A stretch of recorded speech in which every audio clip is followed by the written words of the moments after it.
ஒரு சிறிய நகரத்தில் அன்பும் கருணையும் நிறைந்த ஒரு மனிதர் வாழ்ந்து வந்தார். யாரை கண்டாலும் சிரிப்புடன் பேசுவார். உதவி தேவைப்பட்டால் இது என் கடமை என்று நினைத்து கை கொடுப்பார். ஒரு நாள் கடுமையான மழை நகரத்தைச் சோதித்தது. பலர் வீடுகளை இழந்து பசியுடனும் பயத்துடனும் நின்றனர். அந்த மனிதர் தன் வீட்டின் கதவுகளை திறந்து அந்நியர்களையும் உறவினர்கள் போல வரவேற்றார். பசித்தவர்களுக்கு உணவு கொடுத்தார். நம்பிக்கை இழந்தவர்களுக்கு தைரியம் அளித்தார்.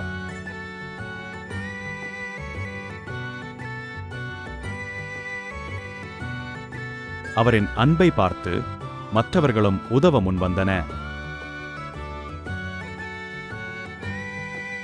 ஒருவரின் அன்பு பலரின் வலிமையாக மாறியது. மழை நின்றபோது நகரம் மீண்டும் எழுந்தது.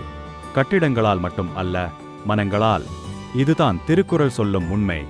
அன்புடைமை உள்ளவன்தான் உலகத்தை இணைக்கும் மனிதன்.